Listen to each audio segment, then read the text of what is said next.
Great collide atau tabrakan besar akan menimbulkan great fracture. Akan ada tabrakan besar yang akan membuat dunia patah dua. Dua tabrakan ini adalah tabrakan yang dilakukan oleh dua kekuatan negara besar, Amerika versus Tiongkok. Keduanya punya dua sistem pemerintahan berbeda, punya dua sistem keuangan berbeda, keduanya punya sistem teknologi berbeda. Kedepan akan makin kencang keduanya bertarung karena salah satu pasti tidak mau menggunakan sistem yang lain. Salah satu harus kalah atau salah satu harus menang. Inilah yang saya sukai dari Tiongkok, melawan hegemoni barat dengan membuat sistem sendiri, dan inilah yang saya tidak sukai dari pejabat yang tidak paham di 70 negara yang ikut-ikutan Tiongkok. Mengapa tidak tiru Tiongkok, yaitu melawan hegemoni? Oh lupa, banyak negara tidak lengkap aset negaranya. Apa itu aset negara? Posisi geografis negara tersebut, sumber kekayaan alam negara tersebut, pastinya mindset pejabat dan bangsa tersebut juga tidak siap. Letak geografi yang tidak menguntungkan, sumber daya alam terbatas, namun mindset manusianya canggih seperti Swiss, Finlandia,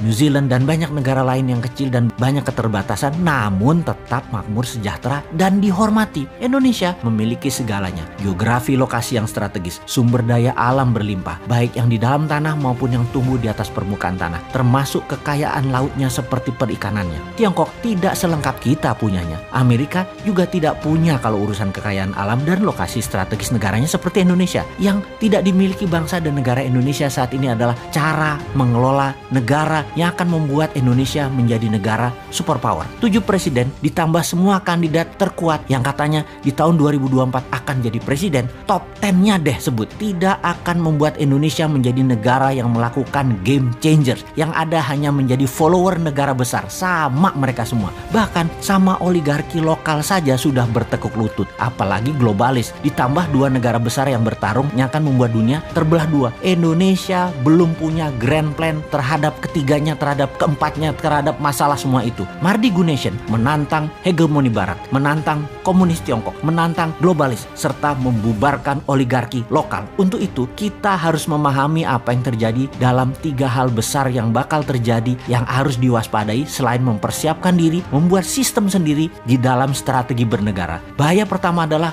globalis tetap bermain mengganggu kenyamanan masyarakat sampai kita semua pakai sistem mereka dan bergantung pada mereka. Salah satunya adalah currency mereka, sistem database mereka, yaitu sosial media dan teknologi mereka. Setelah serangan menggunakan biological weapon COVID-19 mulai berakhir, mulai mereda, vaksin, vitamin, obat-obatan, pharmaceutical telah menjadi bisnis triliunan dolar dalam 2 tahun ini. Mereka meluncurkan Ebola tipe 10 berawal di Guinea, Afrika Barat, Februari 2021 ini. Penyebarannya dahsyat, cepat, dalam sekejap. Ebola tipe 10 ini adalah man-made disaster, virus kembangan dari laboratorium. Memang sulit dipercaya bagi mereka yang sederhana cara berpikirnya, apalagi yang sederhana itu populer sehingga bisa menjabat. Susah memahami semua itu kalau juga di lingkaran pejabat berpikirnya bagaimana jabatan ini bertahan selamanya. Tidak akan membuat rakyat selamat dari outbreak corona varian baru B117, juga dari kemungkinan Ebola tipe 10 ini jika pertahanan akan perang biologi masih berupa vaksin, bukan politik seperti kita teriakkan berpuluh-puluh kali.